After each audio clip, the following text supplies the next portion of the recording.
What's up, everybody? So in my last video I was talking about how Pokken is getting a free game trial right now and what that could possibly mean for our next Smash DLC. There is a bit of a pattern going on with Smash DLC characters. Right before Byleth was announced, we got a free game trial for Fire Emblem Warriors. And then a day after we found out the next character in Smash was going to be a character from ARMS, we got a free game trial for ARMS. So some of these game trials have lined up with the Smash DLC characters. Right now, there's a free game trial for Pokken Tournament DX. Over on Twitter, at Nintendo of America wrote, "The fight rages on. Hashtag Nintendo Switch Online members will be able to experience the full Pokemon fighting game, hashtag Pokken Tournament DX, from 7/29 until 8/4 at 11:59 p.m., which of course is happening right now. So we were speculating if potentially a Pokken character, or at least a Pokemon character, might be our next Smash DLC.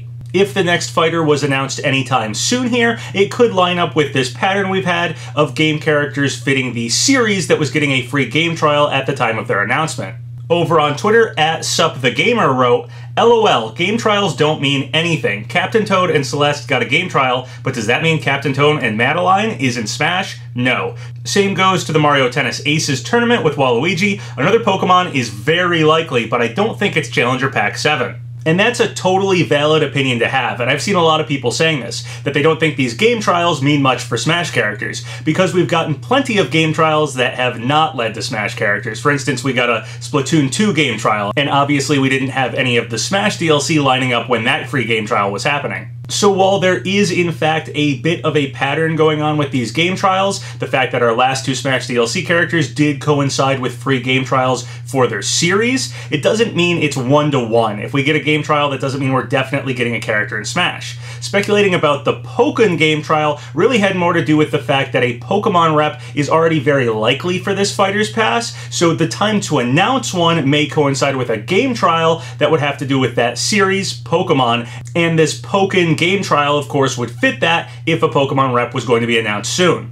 Well before Pokken got this game trial, I was already speculating that it was possible Challenger Pack 7 could be a Pokemon rep. I was speculating potentially after Min Min there could be a Pokemon, and a Pokemon for this Fighter's Pass, again, seems very, very likely. We are also getting closer and closer to when the Crown Tundra DLC might get dropped, and if we got a Pokemon character announced and then released alongside Crown Tundra, it would just make sense. So it's really more about the timing of this Pokemon game trial than the fact that Pokemon's getting a game trial at all. So speculating about a potential Smash character based on this Pokken free game trial always had more to do with the timing and the fact that a Pokemon character was already very likely for this Fighter's Pass, and less to do with the fact that it's just a game trial. We probably shouldn't speculate on every single game trial, but this one stood out because it was Pokemon themed. Speaking of Pokemon, over on Twitter at TyrannoRex5 wrote, "ARMS had a poll before Min Min got in. If we got a new Pokemon, gotta wonder if that Pokemon of the Year poll will influence what Pokemon they'd pick. Sakurai does like to please the fans."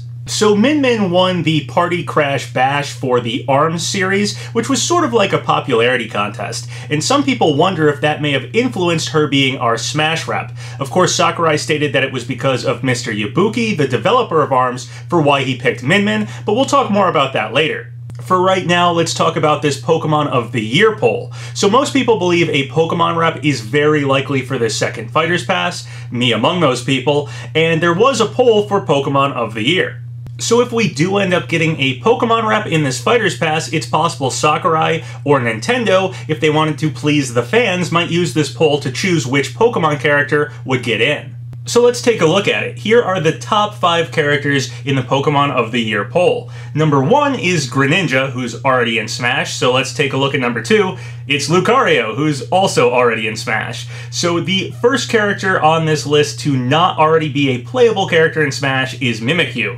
However, Mimikyu is already a Pokeball Pokemon, and while it's possible a Pokeball Pokemon could get upgraded in the same way Min Min's Spirit was upgraded, we haven't seen that happen yet, and it seems a little less likely to me than a Spirit getting upgraded. It's sort of in the ballpark of an Assist Trophy getting upgraded, so while it's possible, I'm sort of doubtful Mimikyu will be our Pokemon rep if we get another one. After that, number 4 is Charizard, who's already in the game with Pokemon Trainer, and then number 5 is Umbreon.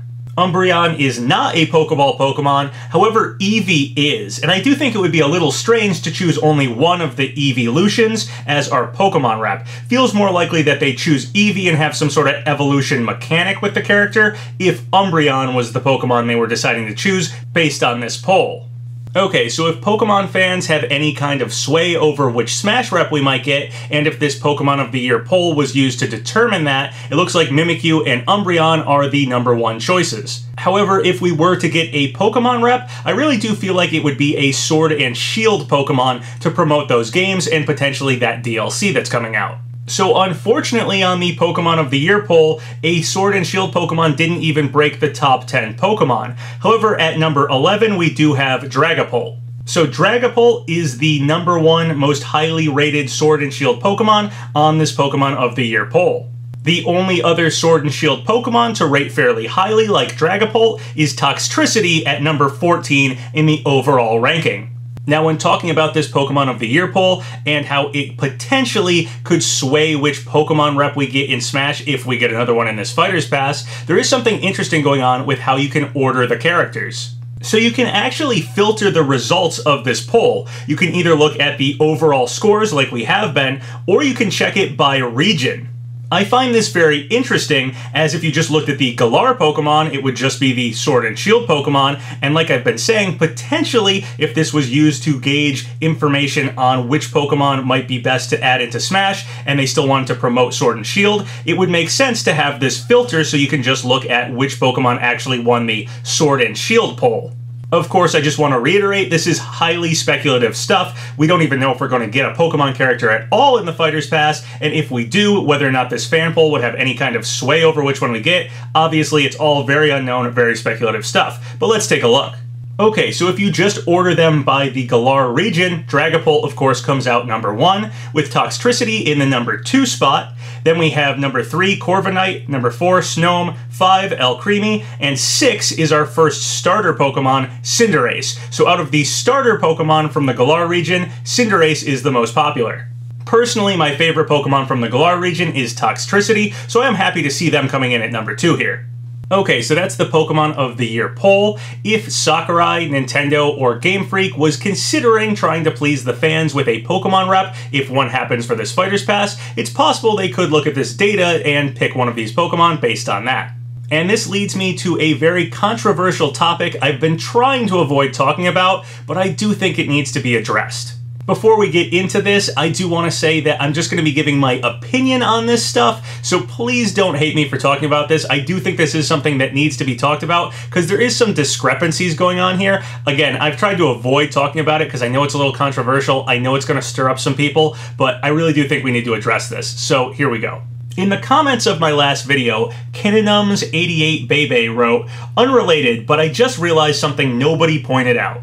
In Min Min's presentation, Sakurai said he was considering Ninjara and Min Min as the ARMS rep, but the developer asked for Min Min specifically.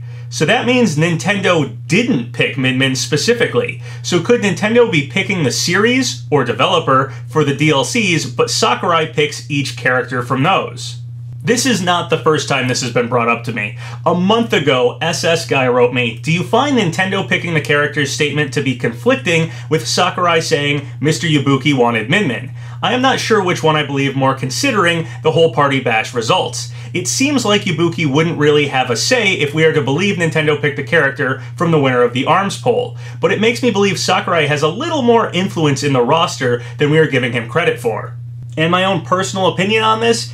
Yeah, I actually think Sakurai has more control over which characters we're getting than a lot of people are giving him credit for, despite him saying multiple times that Nintendo chose the DLC. So over on Twitter, @PushDustin wrote, #1, who decides the DLC? Nintendo or Sakurai? Nintendo decides the DLC. Sakurai can say if the character is viable or not, but ultimately, Nintendo chose the DLC. Sakurai has said this 4 times. Source is in the next tweet. So let's go over the 4 times Sakurai has mentioned this. Once was a tweet from Sakurai that says, "Super Smash Bros. Ultimate's DLC lineup is now complete. This time the selection was made entirely by Nintendo. Entirely by Nintendo. I decide if we can create a fighter based on their selection, then come up with the plan." Another mention was, it was announced at the beginning of DLC releases, but essentially, Nintendo decides the lineup for Smash Ultimate's DLC. However, Sakurai has the final say whether or not he can make a fighter work. So this time we have, essentially, Nintendo decides the lineup for DLC, but also Sakurai has the final say. Another time this was mentioned was, first, again, the fighter lineup is basically decided by Nintendo. Naturally, since they're confident in me, they would consult me each time asking, do you know whether or not you could develop this character? If the request is unreasonable, I can potentially refuse them. So here we have basically decided, and Sakurai saying that he does have the veto power to shoot down a character. And then finally, Sakurai said, the new fighters are not decided by my own favorites. It's Nintendo that brought in the talks. So this time he's saying it's not his own favorites, but that Nintendo's bringing in the talks. I don't know if that means Nintendo is creating these negotiations between series or companies. So this idea that Nintendo simply chose 6 characters, handed Sakurai a list, Sakurai said sure, and that's the characters we're getting, seems probably not to be what's happening here, even though I think a lot of people are thinking about it that way because we've heard so many times that Nintendo chose the DLC. If we go back and look at what Sakurai said specifically about choosing Min Min, he said, now you might ask why Min Min out of all the fighters from ARMS. To be honest, it's because Mr. Yabuki, the producer of ARMS, said, I want Min Min. I was actually thinking of Min Min too, but also Ninjara.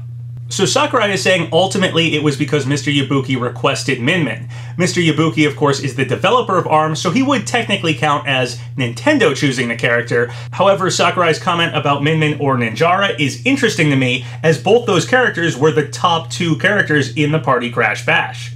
The final showdown came down to Min Min and Ninjara, who happened to be the 2 characters Sakurai mentioned here. Also, Mr. Yabuki chose Min Min, but maybe he chose her because she won the Party Crash Bash. Maybe Sakurai was considering these 2 characters because they were the finalists in the Party Crash Bash.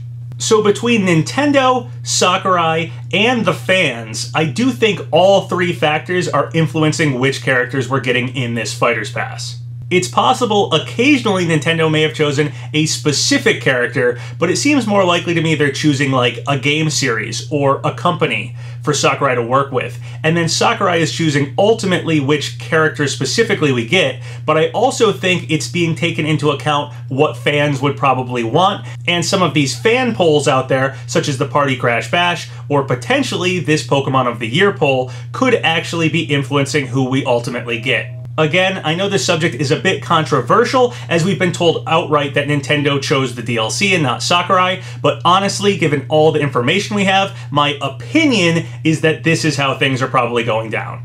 And then just a few interesting things of note before I end this video. Over on Discord, Monkey D. Lenny sent me, hey, I got something for you. King Babam just showed up in Mario Kart Tour as a boss character. Now what's interesting here is that in the previous tour, the Captain Toad Tour, Nabbit was a boss character, and now Nabbit and Cowboy Wario are the featured gacha of this tour. Tours in Mario Kart Tour last roughly 2 weeks. 1 week to showcase the 2 featured characters. So there is a very high likelihood that King Babam will be obtainable in the next tour. King Babam is a really random choice for a character, unless, say, they were promoting an upcoming announcement like the Mario Collection.